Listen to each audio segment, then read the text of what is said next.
Buenos días a todos, los saluda Nancy Velarde y en nombre de la Cámara de Comercio Peruano-Británica les doy la bienvenida a este evento virtual que amablemente ha preparado nuestro socio TG Sarri Asociados. El objetivo de este webinar es enfocarse en los principales conceptos vinculados al cierre fiscal y contable, así como la forma de cómo debe aplicarse y documentarse según lo establecido por la SUNAT. Además, se tratarán las últimas disposiciones tributarias para la determinación del impuesto a la renta corriente. En esta oportunidad contaremos con la participación de Andrés Ruppert, Managing Partner de TG Sarri y Asociados, que será el moderador del evento, y con la ponencia de los siguientes expertos en el tema. Ellos son Jacqueline Bartolo, Tax and Legal de TG Sarri y Asociados Perú, contadora pública colegiada y abogada colegiada con especialidad en Derecho Tributario. Cuenta con maestría en Derecho con mención en Política Fiscal y Tributación en Derecho Tributario Empresarial, así como especialización en NIF por el Colegio de Contadores del Perú con más de 8 años de experiencia. También contamos con Joseph Dujmovic, Transfer Pricing Manager de TG Sarri Asociados Perú, economista con estudios de especialización en precios de transferencia y finanzas corporativas. Cuenta con experiencia brindando servicios de consultoría a empresas multinacionales de los diferentes sectores y países como Chile, Colombia, Costa Rica, Argentina, Uruguay, Panamá, Perú, entre otros, en temas de precios de transferencia con más de 12 años de experiencia. Y con David Herrera, Audit and Quality Control Manager de TG Sarri Asociados Perú, contador público colegiado del Colegio de Contadores Público de Lima, con especializaciones en NIF y auditoría interna. Cuenta con 20 años de experiencia gestionando auditorías financieras de grupos internacionales y participa de forma activa en revisiones de calidad en diversos países de la región. Certificado por la Asociación de Contadores Públicos Colegiados y por el Institute of Chartered Accountants in England and Wales. Docente de la Facultad de Contabilidad de la UPC. Agradecemos a nuestro socio TG Sarri y Asociados, a los ponentes y a todos los participantes por acompañarnos en este evento digital. Agradeceré formular las consultas a través del chat, dado que se procederá a responder al final de la presentación. Andrés, adelante, por favor. Gracias. Perfecto. Muchas gracias, Nancy. Muchas gracias a la Cámara Peruano-Británica, que siempre es nuestro gran aliado para poder, digamos, hacer estas actividades, de poder difundir conocimiento técnico a toda la gente que así lo requiera, así como nuestros clientes y contactos. Brevemente les voy a comentar sobre nosotros. Nosotros somos TGS Sarri Perú. Somos una firma local con más de 41 años haciendo ejercicio de la profesión acá, principalmente en las áreas de auditoría, tax, legal, advisory y outsourcing. Actualmente somos del orden de 150 profesionales. Bueno, antes todos trabajando hoy día a distancia, antes estábamos todos concentrados en oficina acá en Lima, pero hoy día en realidad todo un modelo a distancia que para efectos nuestros la verdad es que no ha significado, digamos, ningún tipo de problema poder seguir prestando nuestros servicios. Así que en ese sentido estamos bien contentos y bien adaptados y somos una empresa multiservicios y básicamente enfocados hacia los clientes. Hemos ganado innumerables premios, estamos rankeados acá en Perú más o menos a nivel sextos, y la verdad es que tenemos prácticas muy sólidas en todos los rubros que hacemos y en la parte de tax, donde está básicamente enfocado el tema hoy día con transfer pricing. Hemos sido la firma del año, hemos ganado premios internacionales como la mejor firma de precios de transferencia en la región.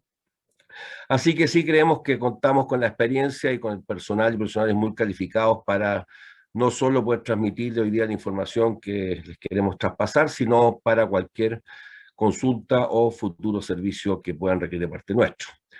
Como firma global, digamos, pertenecemos a TGS. TGS es una firma cuya matriz, digamos, está en Francia, es un network global, estamos en todas partes, en 57 países, es un network relativamente nuevo. Nosotros como firmas locales hemos pasado por distintas marcas, pero hace no tanto tiempo anclamos en este y estamos muy contentos porque es un network que es muy dinámico, que aparte de tener presencia en todas partes, digamos, está muy focalizado en lo que es la parte del servicio, a poder, digamos, traspasar información y metodología de un país a otro.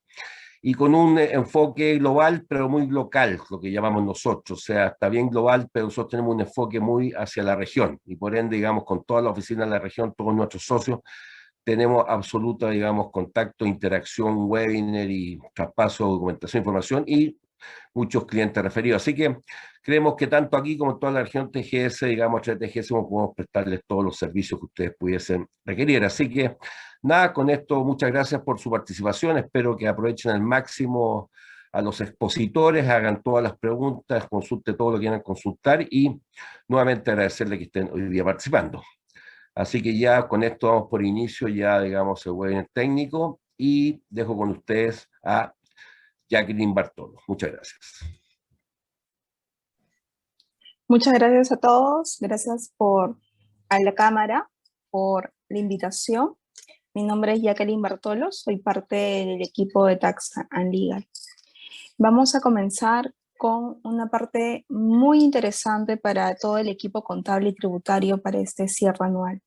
Las principales adiciones y deducciones en el cálculo del impuesto corriente. Siguiente diapositiva, gracias.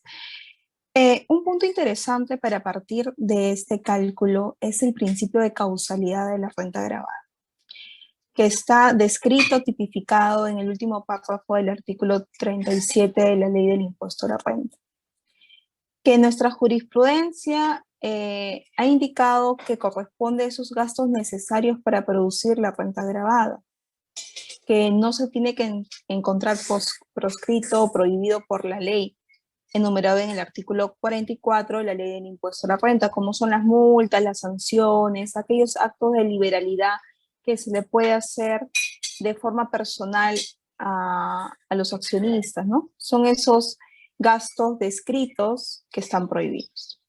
Y que se encuentre debidamente acreditado. Es ahí también que la jurisprudencia ha indicado que corresponden a la fehaciencia documentaria. La palabra fehaciencia no la encontramos tipificado en la norma. La fehaciencia deriva de la causalidad. Es por eso que al iniciar una fiscalización tributaria, el auditor va a hacer un requerimiento al área contable en la cual solicitarán la información de los gastos y que está acreditada fehacientemente. Es decir, no solo la factura es necesaria para acreditar esa erogación, sino otros elementos probatorios que le den fecha cierta y que la prestación del servicio se dio o que se entregó los bienes. Asimismo, dentro del último párrafo del artículo 37, también colindan los otros criterios de la causalidad, que es el criterio de la normalidad, razonabilidad y generalidad. La generalidad solo aplicada para el inciso inciso L y doble L del artículo 37, que nos habla sobre los gastos laborales, los gastos de bonificación, los gastos de gratificaciones y otras dádivas que se le puedan al equipo o al personal de la empresa, ¿no? Y que estos criterios de generalidad debe estar orientado a criterios sólidos por nivel jerárquico, antigüedad, malla curricular, localidad, etc. Ese criterio de generalidad tiene que estar soportado en políticas del área de recursos humanos. Siguiente diapositiva, por favor.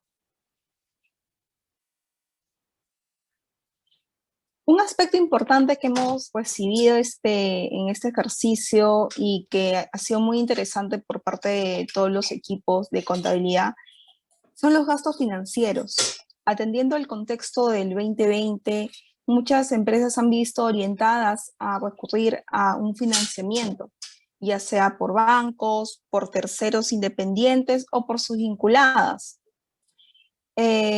Ya en el año 2018 hubo un cambio legislativo mediante el decreto legislativo 1424 al inciso A del artículo 37 respecto al límite de deducibilidad de los gastos financieros.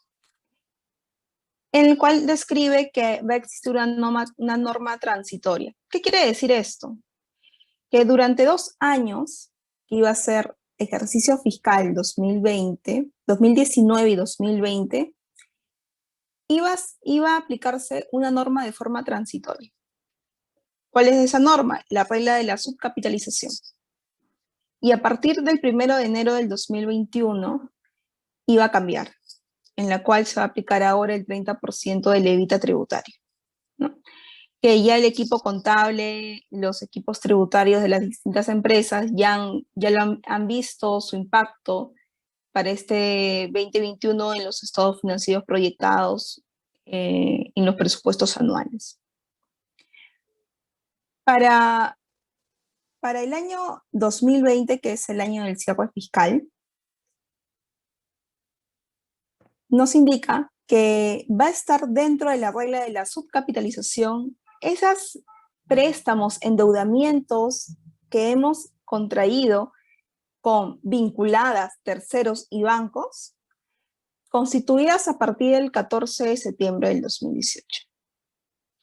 Y la gran pregunta es, ¿entra dentro de esta regla los préstamos por el reactiva? Sí, sí entran dentro de esta regla los préstamos por el reactiva. Ahora bien, si tenemos un patrimonio sólido, ¿no? El patrimonio neto declarado en la DJ anual 2019, sólido, ¿no? Se multiplicará por 3, se comparará con los importes del endeudamiento y puede ser que esté dentro de los límites establecidos, ¿no? Cabe resaltar que ese patrimonio neto no se tomará en cuenta las revaluaciones por activo fijo. Luego, como tercer punto, están esos préstamos que fueron otorgados por no domiciliados. De acuerdo al informe 130-2019, ese gasto financiero que fue otorgado por en algunos casos vinculadas, no domiciliadas, también estarán sujetas a otra condición, que es la condición de pago, que está descrito en el inciso A.4 del artículo 37, que requiere que los servicios, regalías, intereses deberán estar pagados hasta antes de la declaración jurada anual para efectos de la deducibilidad del gasto. En caso de financiamientos con vinculadas, que son los casos más comunes que hemos visto en estos últimos meses, porque al ser tu vinculada, el flujo dinerario ha sido más rápido, las facilidades también, y no están sujetos a garantías, normalmente. Y puede ser que la tasa de interés sea favorable, ¿no? En este caso, antes de ver el límite de deducibilidad, también tenemos que ver los normas de precio de transferencia. Evaluar el valor de mercado de la tasa de financiamiento. Cabe resaltar que los gastos financieros no están sujetos al test de beneficio al hacer lectura del inciso I del artículo 32-A de la Ley del Impuesto a la Renta, en la cual te dice que estará sujeto al test de beneficio los servicios. Y los gastos financieros no son servicios, de acuerdo a las guías de la OCDE, no serían calificados como servicios, porque estaría en otro capítulo separado. Entonces, siguiendo esa lectura, consideramos que no estaría sujeto al test de beneficio. Asimismo, como todo préstamo, se debe sustentar el destino, que debe estar orientado al flujo de caja. Sí, buenos días a todos. Sí, efectivamente, ya que como mencionas, en el caso de los financiamientos con vinculadas, hay reglas especiales que aplican, porque al ser una transacción entre partes vinculadas, ya entra dentro del régimen de precio de transferencia. Entonces, dentro de los precios de transferencia, la norma indica que hay métodos para valorar la operación. ¿Qué es lo que se hace usualmente en este tipo de transacciones? Se valora la tasa de interés. se evalúa si esta tasa está a valores de mercado. Y el siguiente paso sería, bueno, en caso no esté dentro de los valores de mercado, revisar si esta operación causa un perjuicio fiscal, analizando ambas partes que intervienen en la operación, tanto el deudor como el prestamista. Entonces, esta parte es importante documentarla adecuadamente en el caso de los préstamos covinculadas para que, digamos, el interés que registra una de las partes no sea objeto a un ajuste por parte de la administración tributaria, para la cual se recomienda que haya un contrato, un cronograma de pagos, es la explicación del método para la valoración de la tasa de interés y que esté debidamente todo documentado para que justamente cuando hay una revisión o una inspección de la SUNAT no pueda ser discutible esa transacción. Perfecto, Jose. Tenemos una consulta de Diana. Tiene un caso similar con préstamos de terceros. El interés es del 2020, pero el pago de los intereses lo hará hoy antes de la DJ anual. El condicionamiento de pago solamente está orientado cuando el acreedor es un no domiciliado, sea tercero o independiente o vinculada, o un banco, ¿no? Si es un no domiciliado, está sujeto a la condición de pago.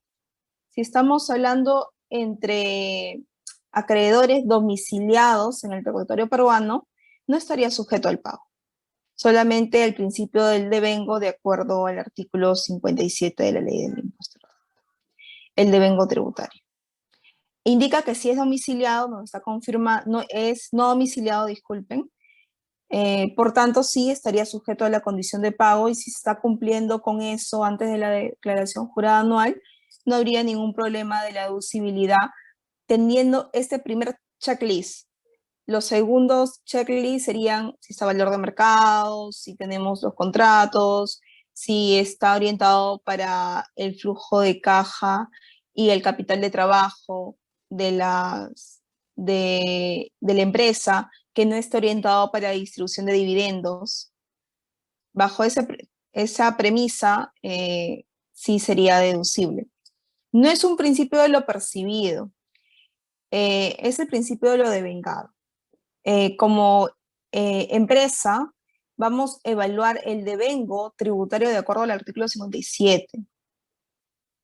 Y ese registro de ese devengo lo vamos a ver en nuestros estados financieros. Sin embargo, existe un requisito adicional, que es que se encuentre pagado. Similar a lo que sucede con las vacaciones, participaciones. Dentro del equipo contable lo registramos en el ejercicio gravable 2020, pero para que sea deducible, las vacaciones tienen que estar pagadas. Y como no están pagadas, las adiciono. Es la misma práctica, la misma metodología. Ok. Siguiente diapositiva, por favor. Hay una consulta más, Jackie, me parece que no la... Perfecto. Sí, de Fanny Montesa, pregunta si para el cálculo de la subcapitalización, sé que la emisión de bonos de oferta pública no entraría en cálculo. ¿Y las emisiones privadas? Exacto. Dentro del artículo 37, inciso A, te indica ahí una lista de aquellos contribuyentes y aquellas gastos financieros que no estarían dentro de este cálculo de la subcapitalización. Sí, la norma es clara. Entonces, si la norma ya indica que son los bonos obtenidos del Tesoro Público, pero si tú obtienes bonos corporativos de terceros independientes, entraría el cálculo, ¿no? Ahí no podemos extrapolar o extender el mandato jurídico que está descrito en el artículo 37.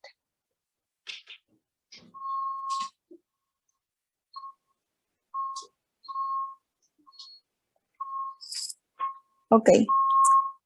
Respecto al exceso de depreciación. Otro punto interesante dentro de esta pandemia ha sido el gasto de depreciación. Había un cambio dentro de las tasas máximas de depreciación, pero las cuales van a surtir efecto a partir del 1 de enero del 2021. Para este cierre anual del 2020, Seguimos con las tasas de depreciación descritas en el artículo 22 del reglamento de la ley del impuesto a la renta. Las tasas máximas de depreciación, de acuerdo al decreto legislativo 1488, la cual modifica para este ejercicio 2021, y su explicación también mediante la ley 31107, porque hubo una duda ahí, ¿no? Las edificaciones adquiridas en el 2020 tenían que ser, estaban obligadas a esta depreciación máxima nueva. Mediante la ley se cambia la descripción legal y se indica que es optativa. Esta norma es excepcional y temporal y es aplicable a partir del ejercicio 2021. Por tanto, para el cálculo de nuestras tasas máximas de depreciación tributaria, vamos a tomar en cuenta el artículo 22 del reglamento de la ley del impuesto a la renta. Otro requisito más, aparte de la tasa de depreciación, es que estos activos estén destinados a la actividad productora y obtengamos fuente de ingreso. También tengamos un registro de activo fijo. Según nuestros informes y la jurisprudencia, el fiscalizador te solicitará que este registro de activo fijo se encuentre legalizado antes de la utilización del mismo, ¿no? Se entiende que hay unos plazos máximos de atraso. Si estamos dentro de esos plazos máximos de atraso de los libros y lo legalizamos, no nos imputarían la multa tributaria y podríamos tomar el libro auxiliar como válido. Y que este registro auxiliar, donde se ha contenido este cálculo de la depreciación tributaria, concilie con lo que se ha registrado por el área contable en el libro mayor y en el libro diario, por concepto de depreciación. Obviamente, de acuerdo a las políticas de contabilidad, de acuerdo a la NIC 16, la empresa tiene la opción de registrar una tasa financiera. Ahora bien, esa tasa financiera la vamos a comparar con las tasas máximas de depreciación. Si yo tengo una tasa financiera del 5% en un bien mueble, como un ejemplo, y mi tasa máxima de depreciación es 10%, yo lo único que tengo registrado en la contabilidad son esos 5%. Por tanto, solamente ese 5% va a ser el importe que yo tome como gasto deducible. Y luego, ese control de esas diferencias que voy a tener dentro de la tasa de depreciación tributaria y la tasa de depreciación financiera, lo vamos a llevar dentro de las diferencias temporarias, la cual nos indica que es un medio de control para el fiscalizador al momento de que se inicie una revisión de renta. Por eso también el fiscalizador te pide el análisis de los activos y pasivos diferidos. No sé si tienen alguna consulta específica sobre esto, porque la consulta más importante que nos han hecho en esta pandemia ha sido que si la depreciación aún así sería deducible cuando ha habido parada de máquina por el tema del estado de emergencia. Y nuestra postura es que sí. ¿Aló? Sí, Jackie, disculpa. Bueno, sí hay un par de consultas. No sé si te las comento. A ver. Sí, por favor. Hay empresas que por temas de pandemia hubo adelanto de vacaciones. Es decir, han enviado el gasto y pagado vacaciones. Pueden ser las que ya tenían derecho a tomar. Pero ¿qué pasa si hubo personal que aún no tenían derecho a esas vacaciones? Sin embargo, se acogieron a vacaciones adelantadas. ¿Hay alguna limitante de deducir ese gasto? Sí, hay una limitante. Vamos a hacer ese análisis ahora. Yo para considerar un gasto deducible, primero me voy a ir al artículo 57. Vamos a ver si ese gasto devengó tributariamente. Luego nos vamos a ir al artículo 37, si es causal y si tiene algún requisito adicional. Para que el gasto sea deducible, primero tiene que ser gasto. Si estamos hablando de adelantos de vacaciones, no ha pasado por el elemento 6 y no es considerado como gasto del ejercicio. Yo entendería que estaría registrado como un activo dentro de las cuentas contables 14 y que todavía no se ha registrado como gasto del periodo, como gasto del ejercicio. Por tanto, sí hay una limitante, porque al no estar dentro del principio de lo devengado bajo el aspecto tributario, no podrías deducírtelo, aun cuando lo hayas pagado. Porque la condición de pago es un requisito adicional, porque primero el texto indica costos o gastos, y el costo o gasto es la erogación que yo he dado a los trabajadores, pero que han sido ya devengados, de acuerdo a la NIC 19, y de acuerdo obviamente a la norma tributaria específica, que es el artículo 57, en la cual me indica que los ingresos y gastos se medirán bajo el principio de lo devengado. Por tanto, si lo han registrado en una clase 6, sí ameritaría su adición. No porque no haya sido pagado, sino porque todavía no ha devengado.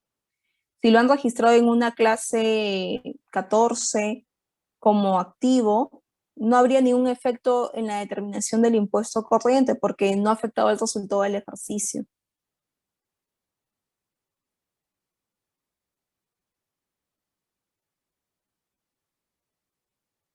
¿Hay otra consulta adicional sobre esto? Hay otra consulta, Jackie. Bueno, preguntan, ¿no? ¿El decreto legislativo 1488 es solo para empresas en régimen general o para también régimen MIPE? Mira, ahí sí la lectura según lo que está descrito en el decreto legislativo es el régimen general. Se debería entender que también debería ser el régimen MIPE tributario, pero es así como se ha hecho la lectura y no tenemos todavía algún informe de la SUNAT en la cual nos indicará cómo será su aplicación interpretativa de eso, ¿no? Se entiende que el legislador ha querido orientar a que estos beneficios sean para todos los contribuyentes, pero también se entiende que lo que busca es que exista una inversión fuerte para, para seguir con el flujo de la cadena de pagos, como habla el Estado, que siga habiendo esas inversiones continuas y, bueno, el régimen tributario se entiende que no, por el nivel de ingresos, por el nivel de utilidad, no van a poder obtener esos activos. Pero igual, si bien dice los contribuyentes del régimen general del impuesto a la renta, vamos a ver si habrá un informe, algo de la administración tributaria que nos pueda aclarar esto. Porque se entiende que está orientado a la aplicación del artículo 22, del artículo 38 al 43 de la ley del impuesto a la renta. Entonces, solamente tendríamos que esperar si hay algún pronunciamiento de parte de la administración. Pero como está redactado la norma, no. ¿Hay otra consulta? Sí, hay algunas consultas, pero creo que vamos avanzando mejor con las diapositivas y las dejamos para el final. ¿Te parece, Jackie? Perfecto. Sí, claro. Ok. Siguiente diapositiva, por favor.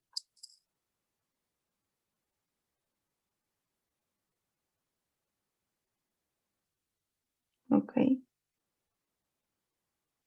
Las pérdidas extraordinarias. Dentro de la pandemia también ha habido estos inconvenientes, ya sean por algún tema de robo, hurtos de la mercadería, por ejemplo, en lo que hubo la huelga en el sur, ¿no?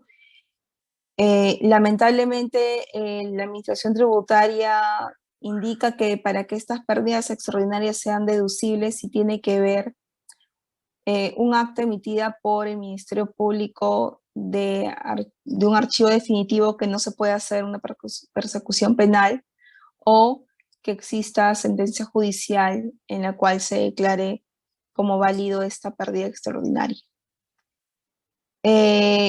no está dentro de este supuesto, no es, y también como otros requisitos es que no esté cubiertas por indemnizaciones de seguros. Durante la pandemia sí ha sido un poco, ha sido muy común tener pérdidas extraordinarias, no tanto en bienes, capaz en alguna penalidad, alguna indemnización pagada a un tercero, que no está contemplada en el inciso, en el artículo 37, ojo. Estas penalidades o estas indemnizaciones que le hemos pagado a los terceros proveedores, clientes, por temas contractuales, nosotros sí los consideramos que serían deducibles, siempre y cuando exista sustento jurídico, un contrato, documentos fehacientes, facturas, notas de crédito, y que exista un legajo, un informe comercial o de logística, que pueda sustentar en una fiscalización la deducibilidad del gasto desde el punto de vista de eficiencia, y así a su vez desde el punto de vista de causalidad. Atendiendo este estado de emergencia, muchas empresas han visto involucradas en incumplimientos contractuales, pero por un tema de una norma de mayor jerarquía que es la norma que indica un estado de cuarentena y por lo cual no se ha podido cumplir ciertos contratos, ¿no? Siguiente diapositiva, por favor.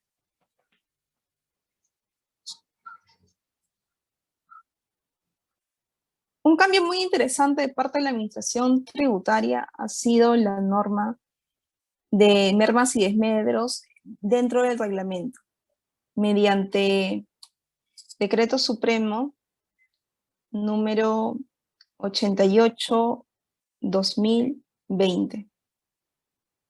En esta norma agiliza la deducibilidad del gasto, bueno, en mermas, mediante informe técnico, que eso no ha cambiado, y que obviamente tiene que estar descrito la metodología en la cual el personal independiente competente que va a emitir este informe describa esta metodología y las pruebas utilizadas, que básicamente ha sido el sustento que siempre ha orientado la administración tributaria dentro de sus adiciones y deducciones de este gasto de mermas. Siempre cuestionan este medio probatorio que viene a ser el informe técnico. En el tema de destrucción de bienes por desmedro, muchas empresas siempre han tenido que guardar esos bienes durante muchos meses para hacer un solo gasto con el notario, haciendo la comunicación previa a SUNAT, y era un poco dificultoso y también oneroso. Las pequeñas empresas no se veían muy beneficiadas porque sí lo encontraban como un gasto adicional, ¿no? La norma se modificó. Ahora, si el costo de la destrucción es hasta 10 UITs, 43.000 soles aproximadamente para el 2019, la destrucción se puede hacer con informe técnico interno, con las partes que indica el reglamento, con la identificación de las personas, el lugar, el método de destrucción, descripción de los bienes, etc. Yo le agregaría fotos, videos en lo personal para que exista mayor evidencia. Pero tiene que existir una previa comunicación de 2 días ante el fisco. He tenido el caso de un cliente que cumplió con todos estos requisitos, pero no se cumplió con la comunicación previa a la administración tributaria. Y ese requisito es muy importante para la deducibilidad del gasto. Por tanto, ese gasto no iba a ser deducible. Respecto, es una opción que pueden tomar los contribuyentes dentro de este ejercicio 2021 para acreditar el gasto de desmedros en la destrucción de bienes, cuando el importe no es un importe material, ¿no? Estamos hablando hasta 10 UITs.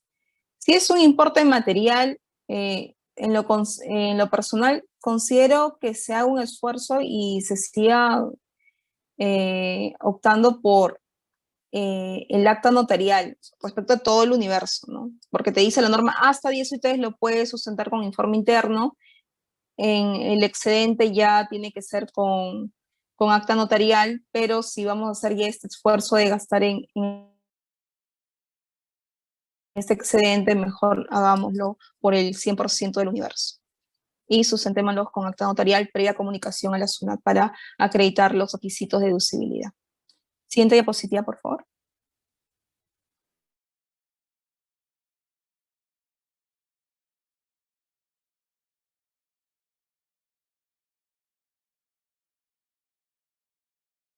Otras consideraciones que tenemos para este cierre anual son los gastos de participaciones, bonificaciones y otras remuneraciones.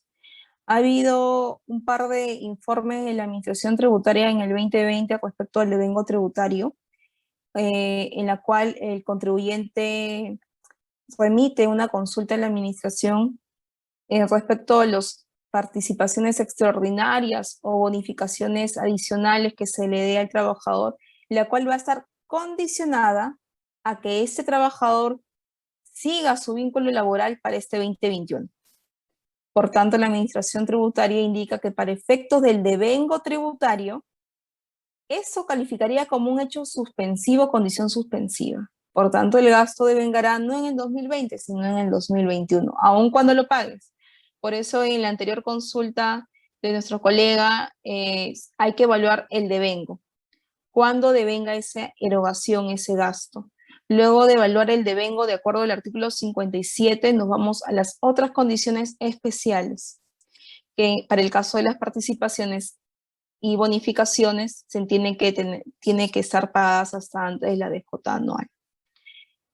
Otro tema interesante es que al cierre de este ejercicio todo el equipo contable empieza a hacer un chequeo de los contratos, los gastos frecuentes, que aún todavía no llegó a los comprobantes de pago, pero pasan a registrarlo como gasto con una contrapartida de pasivos de comprobantes no emitidos. De acuerdo al informe 5/2017, te indica que de acuerdo al principio de lo devengado será deducible siempre y cuando este comprobante llegue antes de la declaración jurada anual. ¿Existe jurisprudencia en contrario? Sí, hay una jurisprudencia del Poder Judicial que te indica que aun cuando llegue después de la DJ, será deducible siempre y cuando tengamos los documentos antes de una fiscalización, ¿no? Entonces, hay que tener eso en cuenta, hay que hacer la documentación, revisión respectiva de estos pasivos o provisiones de gastos devengados y verificar que se tenga el íntegro de la información antes de la presentación de la DJ. Otras adiciones comunes van a ser las estimaciones contables.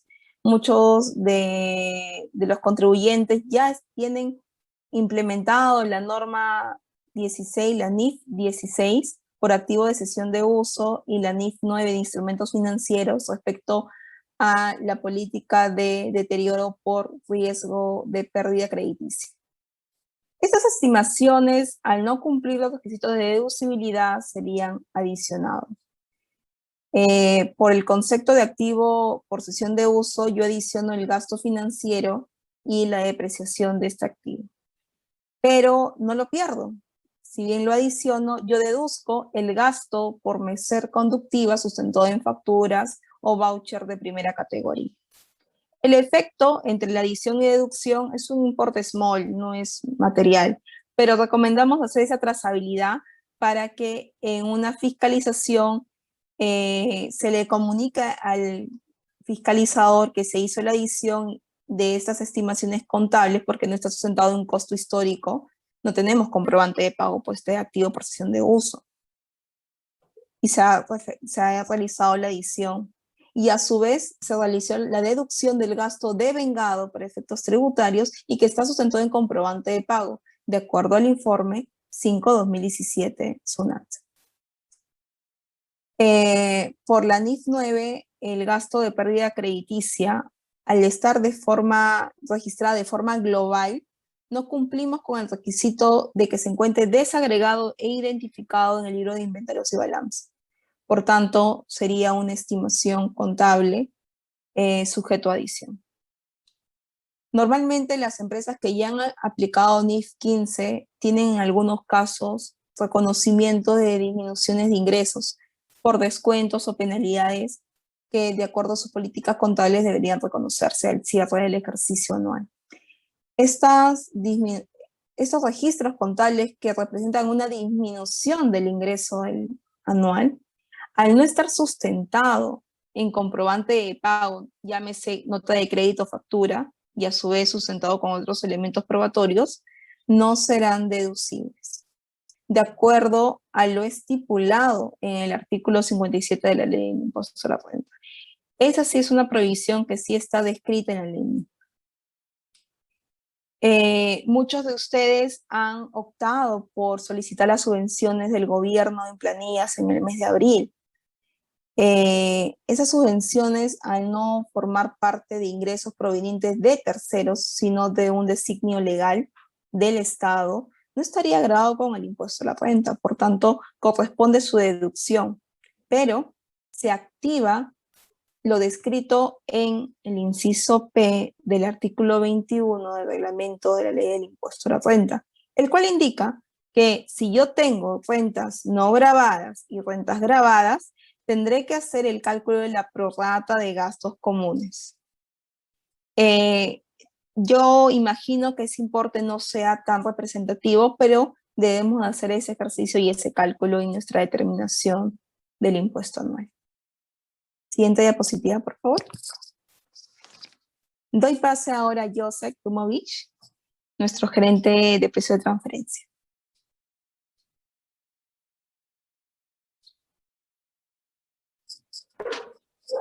Gracias, Jackie. Bueno, en esta parte vamos a ver un poco sobre el tratamiento de las transacciones con partes vinculadas en la DJ anual.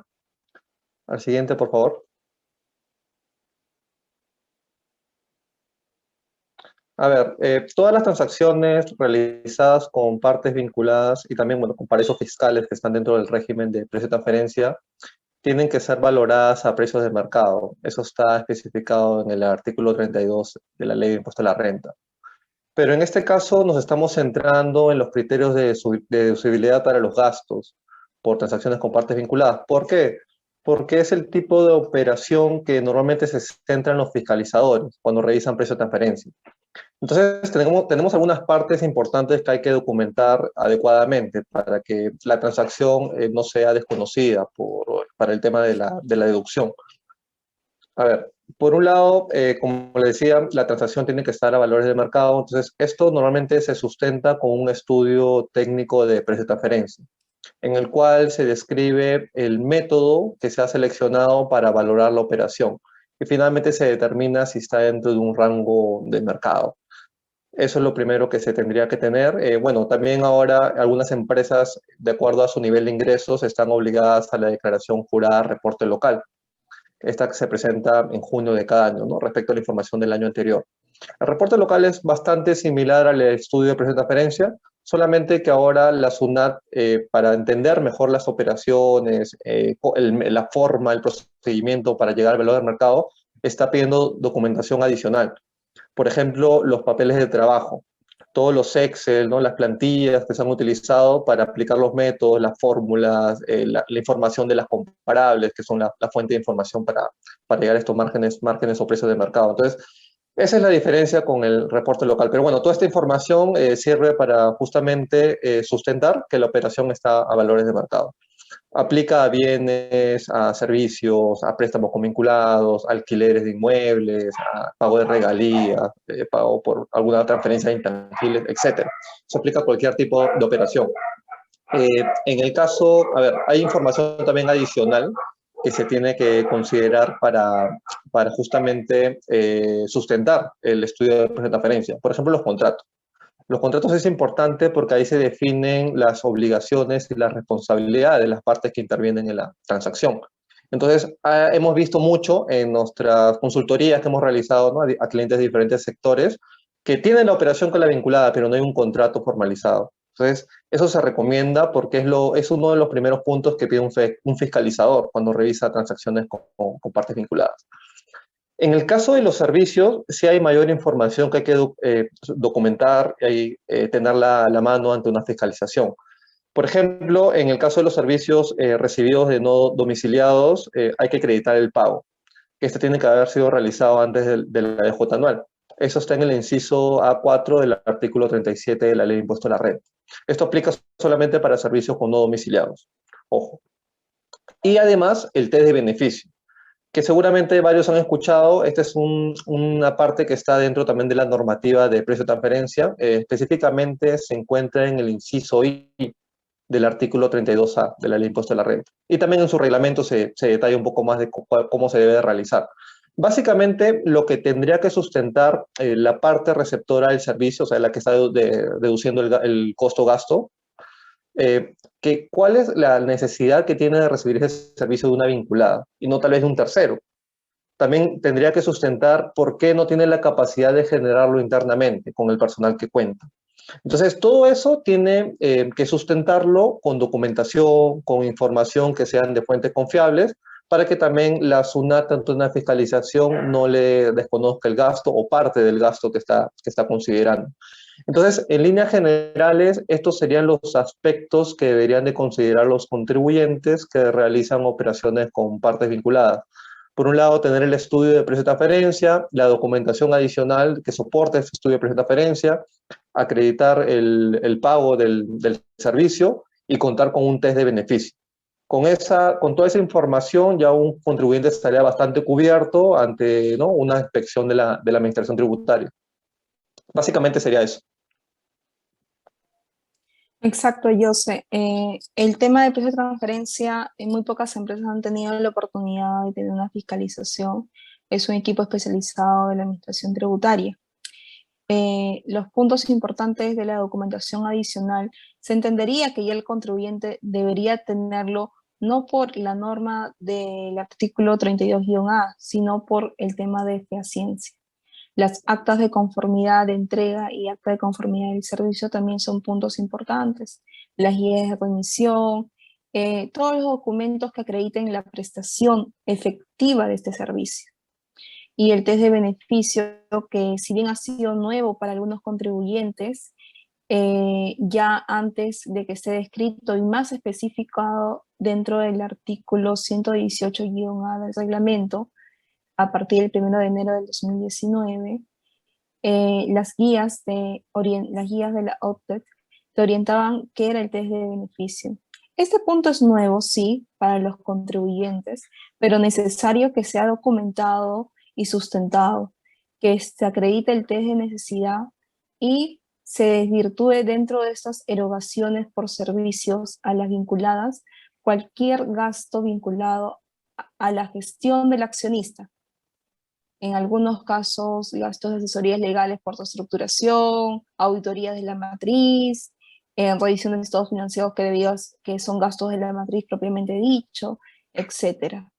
Y que se desvirtúe cualquier gasto de duplicidad. Ok. Siguiente diapositiva, por favor. Impuesto a la cuenta diferido. Doy pase a David Herrera, nuestro manager de calidad. Gracias. Me dieron unos minutos para hacer algunos alcances de lo que es el impuesto a la renta diferido en esta circunstancia. Básicamente no pretendemos hablar del impuesto a la renta corriente, que está bastante alineada a la determinación de la EJ, pero sí respecto a lo que es el impuesto a la renta diferido activo, ¿no?, que representa un menor impuesto a la renta por pagar en el futuro, el cual suele ser muy sensible principalmente por la inclusión de pares tributarias arrastrables. En este caso, vamos a hablar de eso, ¿no?, que es un factor muy importante dada la coyuntura de este año, que muchas empresas han tenido un efecto negativo por COVID, ¿no? Si podemos ir a la siguiente diapositiva, por favor. Bien, en este caso, como primer ítem, yo creo que podríamos ver el tema de justamente la recuperación del impuesto de la renta diferido, ¿no? Por un principio de conservadurismo, prudencia, se entiende que los activos no deberían estar sobrevaluados. En todo caso, por concepto general, el impuesto de la renta diferido representa un menor pago de impuestos en el futuro, siempre y cuando genere ganancias fiscales suficientes para aplicar esto, ¿no? Es ese gran sentido del diferido. Por lo cual, un componente importante suelen ser las pérdidas tributarias arrastrables. ¿Qué implica esto? que tus pérdidas tributarias arrastrables, independientemente del método A o B que hayas elegido, tienen que ser actualizadas esas estimaciones, considerando que en periodos anteriores tú pretendías quizás generar ganancias fiscales, no lo sé, en el año 2020, 21, 22, pero quizás eso se van a ir difiriendo en el tiempo, dado que la reactivación va a tomar un tiempo adicional, ¿no? El PBI, los consumidores y demás. Entonces, es importante tener esto en cuenta al momento de ver el diferido, ¿no?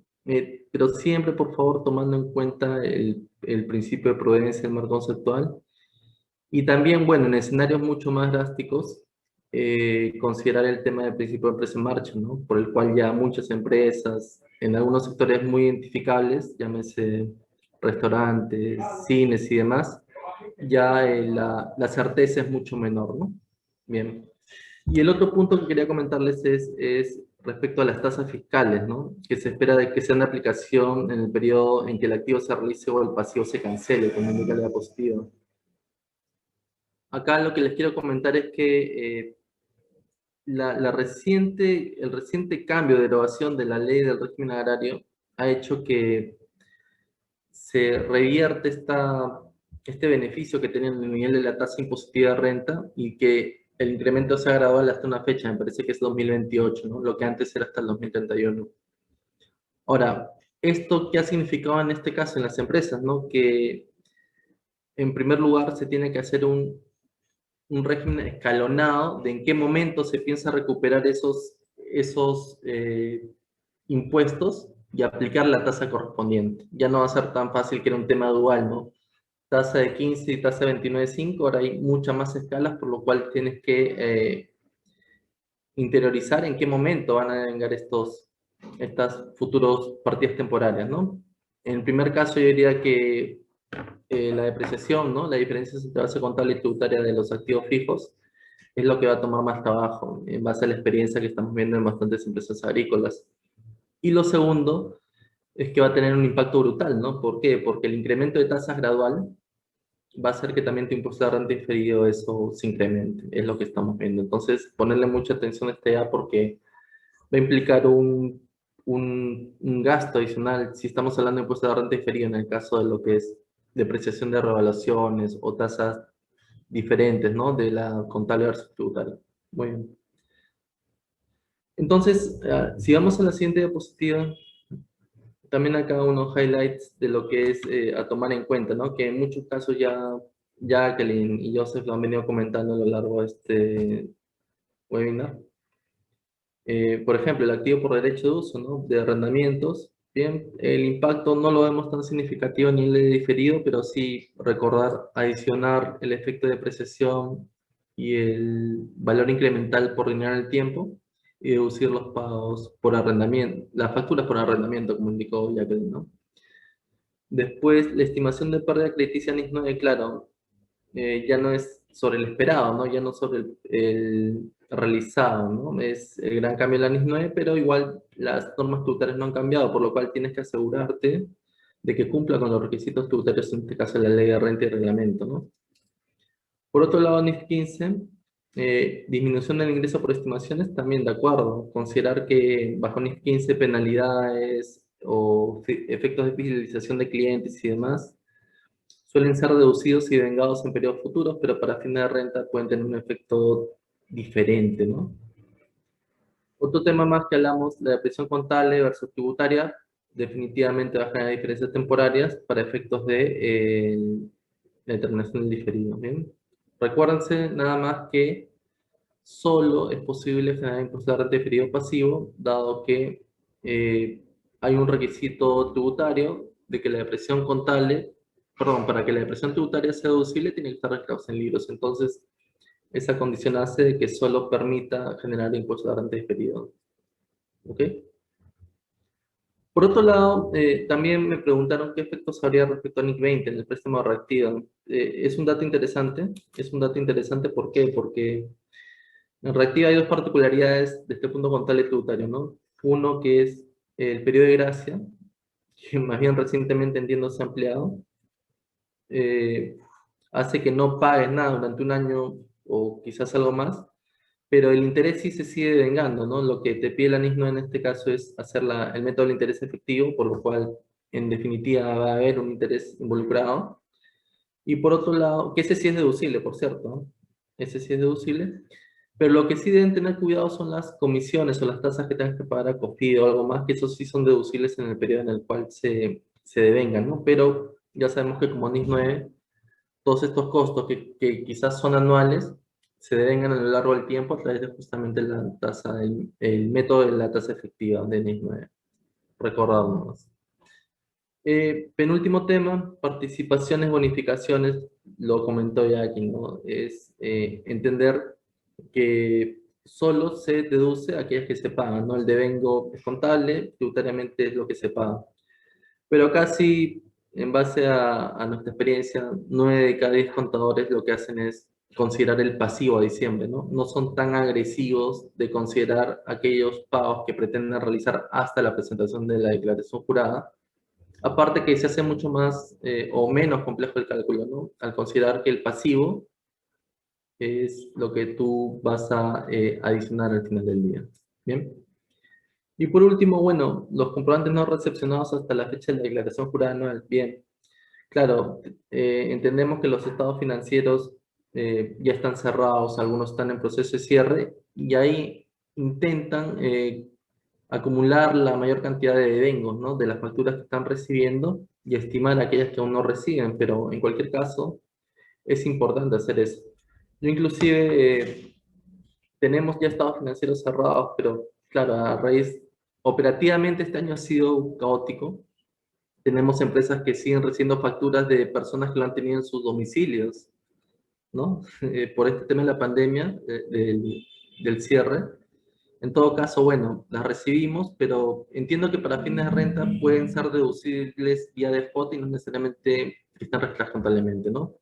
Algo más podría ampliar ya aquí de este tema, pero nada, son conceptos que igual necesitamos tener claros para el tema del diferido, ¿no? Otros temas más, siempre, por favor, generemos expectativa de estas principales adiciones y deducciones temporarias, ¿no? Si generan impuestos de renta diferido o activo respectivamente, para que también se nos haga más fácil su determinación. Es un consejo que suelo dar. De mi lado, eso sería todo, Jacqueline. Si es que no hay más consultas. Sí, Eh, para complementar la última parte, efectivamente, la mayoría de los contribuyentes, como tienen su cierre antes del 31, los días 20, por políticas ya no reciben comprobantes de pago y ahí tenemos importes sustanciales o materiales que aun cuando no esté registrado en la contabilidad y haya devengado y tengamos la documentación que lo sustente, vía papel de trabajo lo podemos deducir.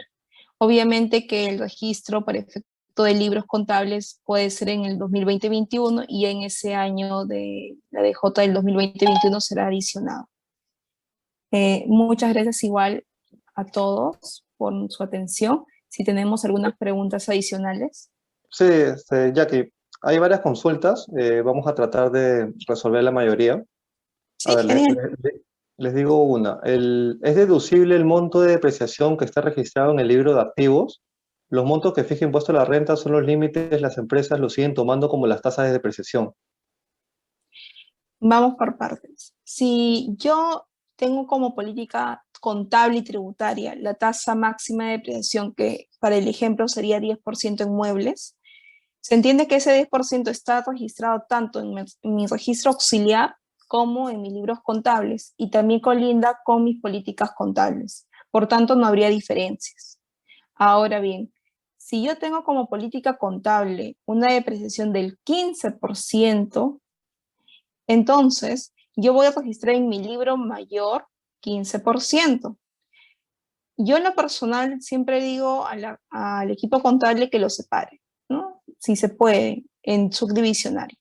Pero si no, ese 15% va a estar en el libro mayor y en mi libro auxiliar solamente 10%. La diferencia sería adiciones que van a ser recuperables en el tiempo, porque el libro auxiliar está sujeto a lo que dice la ley del impuesto a la renta. Sin embargo, en el libro auxiliar también podemos hacer una pequeña línea que son ajustes NIF, ¿no? Siempre hay que tratar de darle al fiscalizador la mayor información en la cual ellos puedan hacer ese matching entre lo que dice la contabilidad en los estados financieros, mis políticas contables, con lo que está en la norma tributaria. Y si todo está bien identificado en los cuadros auxiliares, que también son operativos, y le damos esa información al fiscalizador, creo que así nos podemos evitar una serie de inconvenientes o sustentos adicionales no necesarios, ¿no? Siguiente pregunta, por favor. Sí, a ver, Miguel nos pregunta, tengo máquinas por leasing cuyo contrato es de 5 años y fueron paradas por pandemia de marzo 2020 hasta diciembre 2020. ¿La depreciación por esos meses es reparable o es deducible? Es deducible. La norma, el artículo 38 te dice que tú tienes que tener activos que están direccionados a la obtención de renta gravada. En sí estuvieron en predisposición para obtener renta gravados, sino que por un tema de el designio legal del Estado en ponernos en cuarentena, paró la planta. La otra evaluación que tenemos que hacer es, ese gasto de depreciación, ¿dónde va? ¿Es un gasto operativo o es una erogación que tiene que ser costeado? Si tiene que ser costeado, ahí estamos hablando ya de otras normas especiales, como hemos venido analizando con otros clientes cuando han tenido parada de planta para producción, han tenido que aplicar lo que es la NIC 2 párrafo 13 por costos anormales, porque no puedes acumular estos gastos indirectos de fabricación, que dentro de este concepto está la depreciación, para el costeo de la producción que se va a tener después de la pandemia, ¿no? Porque si yo comparo costo unitario de enero, sería un sol, y si yo acumulo todos estos meses de parada en la primera producción que yo tenga en julio, voy a tener un costo unitario de 12 soles, 10 soles, 20 soles, lo cual no es razonable. Por eso la norma, la NIC 2, te dice que lo tienes que registrar en el resultado del ejercicio. Sin embargo, ahí tenemos un inconveniente, porque el artículo 20 de la ley del impuesto de renta, que te describe qué forma parte del costo de producción, no lo indica. No hay jurisprudencia e informe legal respecto a esta forma de costeo. La única jurisprudencia en la cual nos podemos alinear un poco es sobre el costo de veda. Estas empresas pesqueras que tienen costos y gastos recurrentes y que por un tema del Estado peruano no pueden producir un tiempo, similar a lo que nos ha pasado en la cuarentena. Y ellos registran estas erogaciones de ese periodo de veda como costos o gastos del ejercicio. Entonces, es la jurisprudencia que más nos estamos alineando para estos criterios. No solamente el tema de la depreciación, también tienes luz, agua, planillas. Ha seguido saliendo dinero, pero no ha sido costeado. Y eso no involucra una adición en el impuesto a la renta, sino que hay una justificación legal de la parada de planta. Igual hay que tenerlo documentado como criterio conservador. Sí consideramos que sea deducible mientras que esté documentado con las normas que han estado dentro de la fase 3, 4. Hay todavía empresas que todavía no están operando. Tenemos del sector de diversión, si se puede decir así, ¿no? Con EIPAR, empresas que han tenido una parada de planta de más de un año, ¿no? Definitivamente ahí sí va a haber erogaciones que sí se están dando.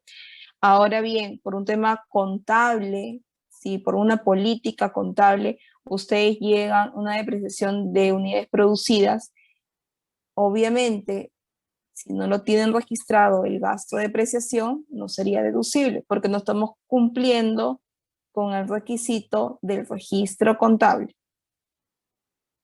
No sé si con eso, con esa explicación haya podido cubrir la inquietud. Siguiente pregunta, en todo caso, Joseph. Sí, Rosario nos comenta, tengo plantaciones de uva en lotes. ¿Alguno de esos lotes se va a cambiar de producto porque no está rindiendo lo que se esperaba? Como sustento del gasto por sacar las plantas y el agotamiento de las plantas, inicialmente esos lotes fueron activo biológico y iremos a votar en 10 años, pero el segundo año vemos que no rinde lo que esperaba. Se botan las plantas y entonces tenemos activo biológico que ya no existe. Ok, vas a dar de baja al activo biológico, a la planta productora. Ok. Sí, de acuerdo al artículo 43 de la ley del impuesto de renta respecto a baja de activo fijo, lo puedes hacer dentro del ejercicio siempre y cuando tenga el informe técnico que lo acredite.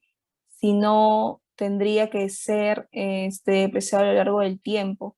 Me parece que sí a nivel contable hubo una modificatoria y que las plantas productivas se consideran para efectos contables como activo fijo, o no sé si me equivoco. David, ¿es así? ¿O el tratamiento contable respecto a las plantas productoras Sí, en el solo? 2000, sí, hubo un cambio hace ya unos más de 4 años que las plantas productoras se consideran activo fijo, ¿no? Y que el ANI 41 justo tomó ese cambio. ¿Pues la consulta a qué se refería? No le veo en el chat. Sobre baja de ese activo biológico, porque yo me voy a orientar, como la norma tributaria no me define qué es activo fijo, ya la jurisprudencia y los informes de SUNAT nos remiten las normas contables. Por No, tanto, el si activo esto, biológico básicamente en algún momento se transforma en existencia, por lo cual es como una existencia en proceso, básicamente. ok, Eso quería desde el punto de vista tributario, ¿no? sí, como lo consideran el cliente como activo fijo o activo biológico de una plantación y le va a dar de baja, me voy a remitir a lo que dice la norma tributaria respecto a activo fijo, porque para efectos tributarios lo más cercano a este concepto sería que lo consideremos como activo fijo, y en baja de activo fijo tiene que haber un informe técnico de acuerdo al artículo 43, y también su explicación está en el reglamento, ¿no? Si tenemos todo eso, no le veo mayor inconveniente.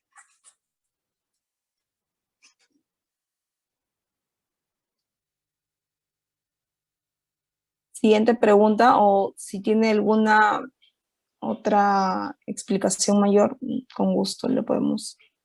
Sí, un par de consultas más, en todo caso, porque tenemos varias preguntas, pero creo que no nos va a alcanzar el tiempo para resolver todas. A ver, una más. Respecto a los gastos de ejercicios anteriores que no se provisionaron en el 2020 y no se deducieron vía papeles de trabajo de la DJ, los cuales se van a reparar en el 2021, ¿se perdería su crédito fiscal? No, no se perdería el crédito fiscal. Tenemos ya una jurisprudencia del Tribunal Fiscal respecto a eso.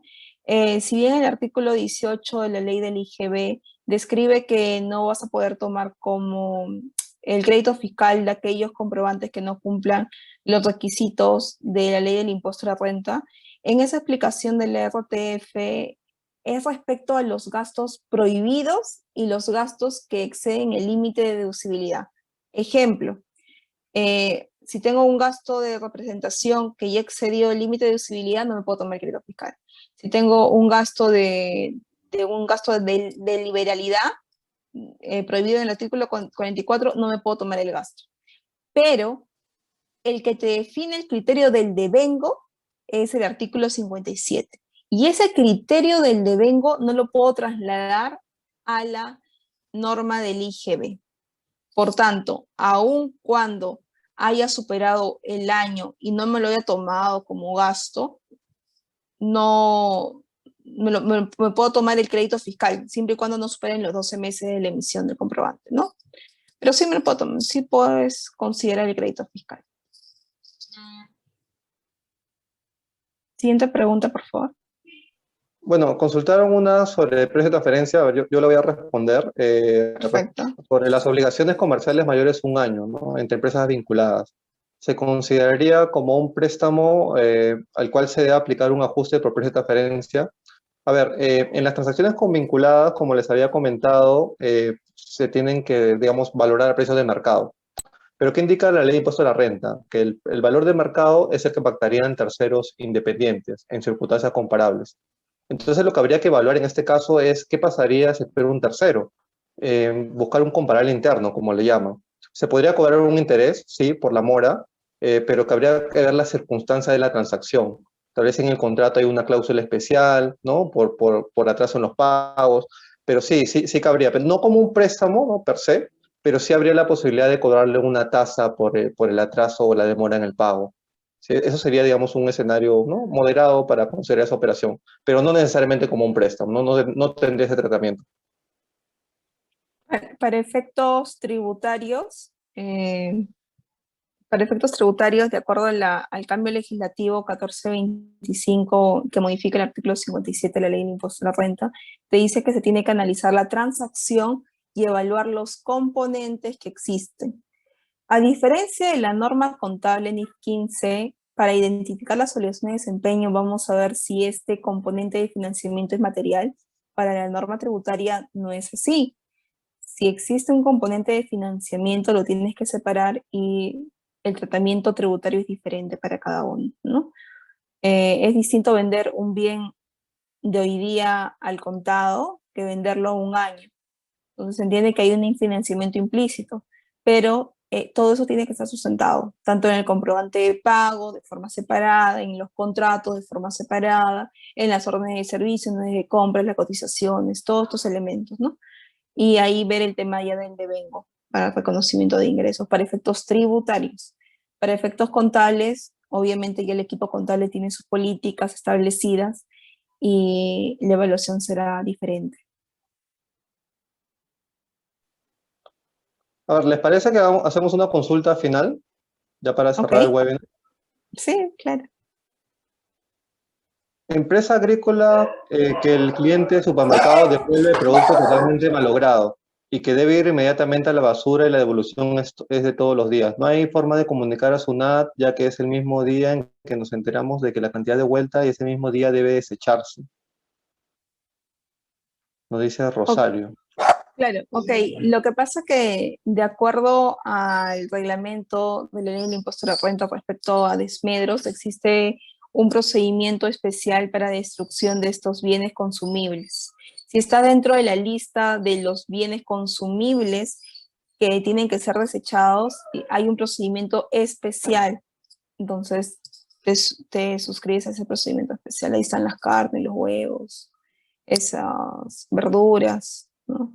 Si está empaquetado, ahí no, porque si estamos hablando de galletas, productos empaquetados ya que pueden tener fecha de vencimiento, ahí sí estás por ya entrarías a la destrucción por la regla general, ¿no? Pero si no es así, entrarías por la destrucción del procedimiento específico para bienes consumibles. Que ahí no está la condición de comunicación a la SUNAT, ¿no? Hay un formatito especial para estas destrucciones.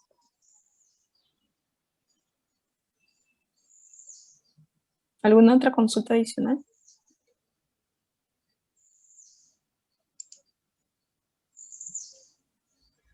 Creo que ya podemos ir cerrando Jacqueline y David. Cualquier consulta adicional que tengan, bueno, que no la hayamos podido resolver ahora, nos pueden contactar al correo que ven en la pantalla, info@tgs-sarrio.p, o los números también que están en pantalla.